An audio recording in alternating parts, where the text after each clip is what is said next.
Era dezembro de 1971. Benedito e João, dois irmãos, ligados pelo sangue e pelas durezas impostas pelo sertão piauiense, devido às suas duras condições climáticas. O primeiro, mais velho e também mais experiente como caçador. O segundo, mais novo, e acompanhava o irmão naquela ousada empreitada, simplesmente por necessidade de alimentar a família. Haviam acabado de chegar no rancho de caçadores, que ficava em um lugar conhecido como Sucumbido da Pedra, a vários quilômetros depois do povoado São Brás, hoje município de São Brás do Piauí. O lugar era distante de qualquer resquício de civilização. Quem se aventurasse por aquelas paragens poderia ficar dias e dias sem ver um pé de pessoa. O local do rancho era numa grande toca que ficava no talhado direito da entrada de um boqueirão. Logo que se acomodaram no rancho, prepararam uma refeição rápida para em seguida iniciarem o preparo das armadilhas que no dia seguinte iriam colocar na mata para a captura dos animais. Tais armadilhas eram chamadas por eles de aratracas e eram todas feitas por Benedito, pois o mesmo, além de caçador, também era um ferreiro talentoso. Algumas aratracas que levavam eram grandes e bem pesadas, pois estavam ali para caçar um grande animal bem conhecido e muito temido na região inteira, a onça pintada. Depois que prepararam tudo, foram dormir. Mas um detalhe importante é que o sono dos irmãos foi interrompido no meio da noite por uma forte chuva, que despejou muita água na mata, fazendo com que João saísse para fora da toca, temendo um alagamento. Assim que amanheceu, prepararam um café, em seguida pegaram o material e se embrenharam mata adentro, rumo ao Baixão Bom, onde iriam armar as aratracas. O boqueirão era muito estreito, não passava de 4 metros de um talhado a outro. No meio da trilha havia uma poça de água onde tinha um racho de uma onça que chamava a atenção pelo tamanho. Benedito colocou sua mão dentro com os dedos dobrados e ficava sobrando espaço na pegada. Olhou para João e exclamou: "Ê, compadre, que pegada medonha!" Pensou por um segundo e completou: "Essa aqui é que é a boião, que o povo de Caracol tem tanto medo. É um canguçu velho macho."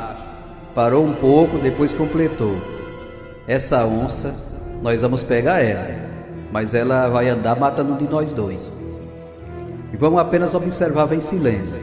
Aliás, andava ainda muito debilitado, pois estava se recuperando de uma doença terrível que ficou conhecida na época pelos sertanejos como o empaludismo, e tinha como principal sintoma uma forte febre intensa durante vários dias, com dores fortíssimas pelo corpo inteiro.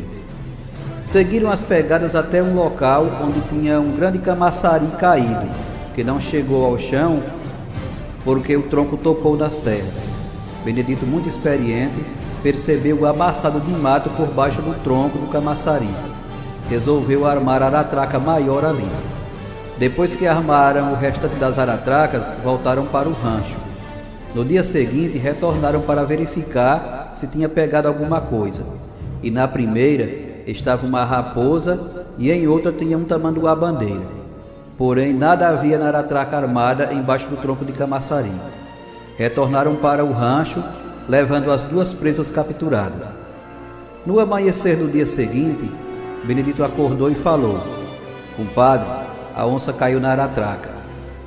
João perguntou por quê e ele respondeu: "Sonhei com um touro pintado de branco, preto e amarelo, que estava com o chifre enganchado numa cerca, e é a onça que está presa na aratraca." João então falou: "Pois vamos lá tirar ela." Mas Benedito respondeu: "Não. Se a gente for lá hoje, ela vai matar um de nós.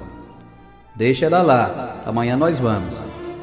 Porém, na madrugada do dia seguinte, que seria um domingo, 12 de dezembro, Benedito acordou de um sonho ruim, que sempre que tinha tal sonho, segundo ele, acontecia uma desgraça. Contou o sonho para João e disse: "Hoje não vamos lá, compadre, pois senão ela mata um de nós. Esperaremos para amanhã." No dia seguinte, era segunda-feira, 13 de dezembro. Vamos aqui, caríssimos.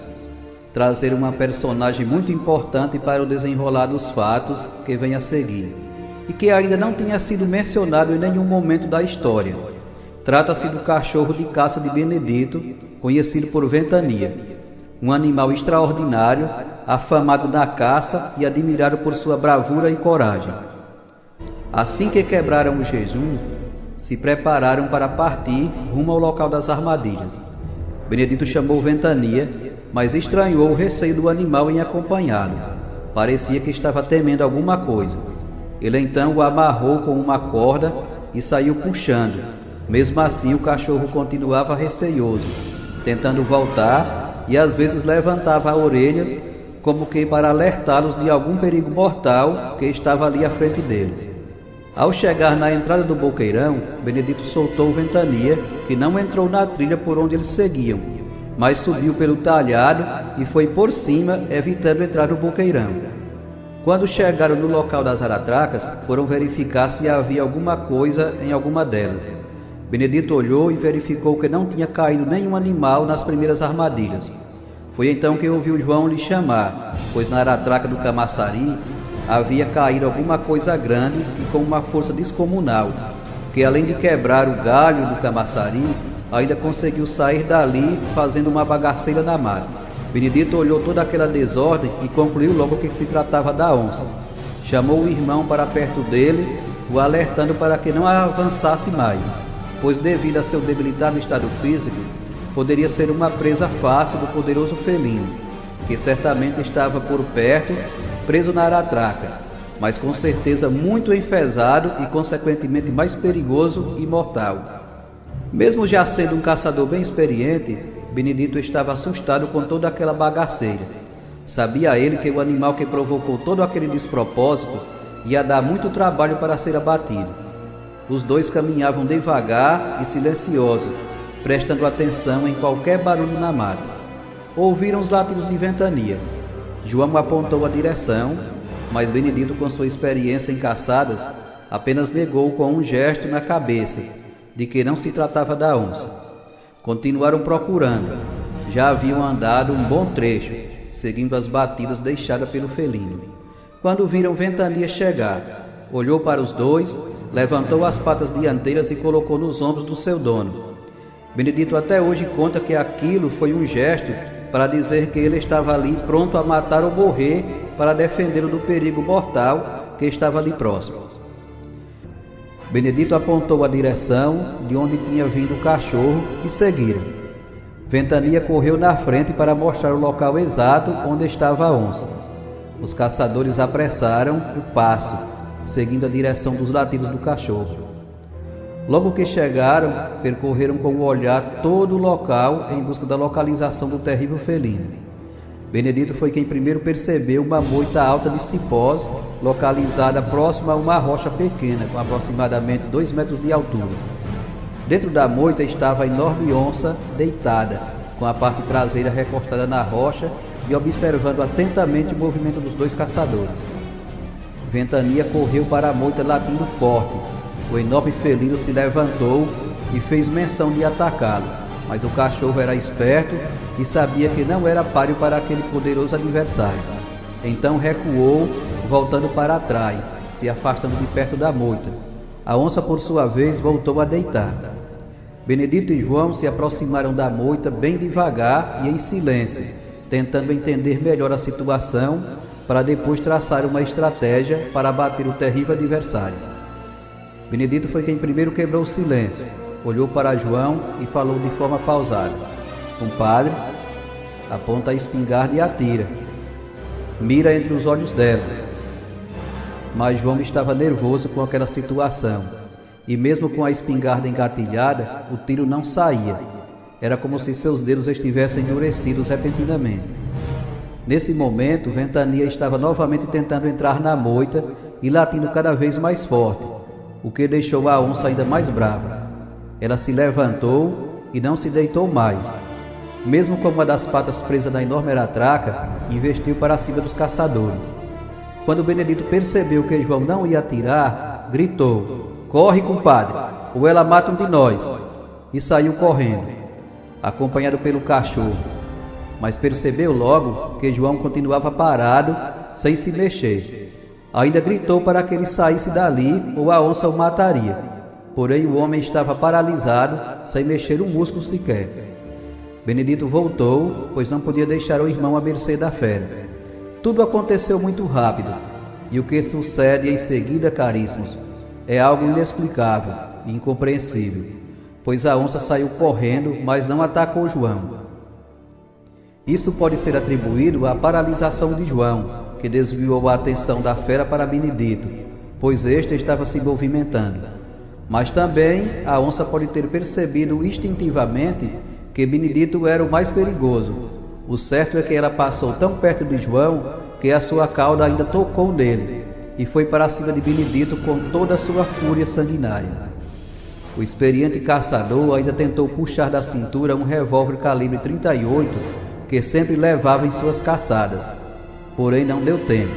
Sentiu uma fisgada do seu braço direito e logo percebeu que sua mão já estava entre os dentes da enorme fera.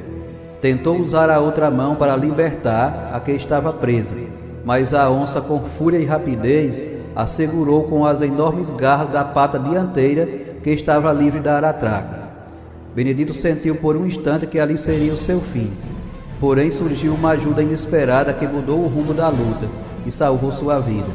Enquanto o caçador estava completamente imobilizado, surge Ventania com uma fúria fora do comum, pulando nas costas da fera e crava os dentes nela na altura do pescoço. A onça então abriu a boca e Benedito rapidamente aproveitou a vantagem. Soltou a mão que estava presa e atracou no pescoço da fera, conseguiu derrubá-la e soltar a outra mão das garras do felino. Pisou o pé na barriga do animal enquanto segurava as patas traseiras, pois sabia que as garras poderiam lhes ferir gravemente. Nesse momento gritou para o irmão: "Compadre, traz a faca e sangra ela." João puxou a faca e partiu para realizar a tarefa, mas quando chegou perto, sentiu um tapa na mão e a faca caiu. Então Benedito, já muito ofegante, conseguiu puxar o facão da cintura e com brutalidade e fúria começou a dar golpes na cabeça da fera. Um dos golpes acertou a boca do animal, cortando o maxilar inferior e fazendo com que ela se levantasse e corresse para o refúgio na moita de cipó. Benedito olhou para o irmão e disse: "Compadre, você tem aí 3 cartuchos com balas, coloca um na espingarda e atira nela, pois ela vai se levantar." Quando João abriu a capanga, os cartuchos estavam lá, porém já haviam sido disparados na hora que Benedito estava atracado com a onça. João disparou e errou todos os 3. Benedito ainda falou: "Compadre, você tá louco? Podia ter me acertado. Mas anda logo, carrega outro cartucho com uma bala e atira nela antes que se levante."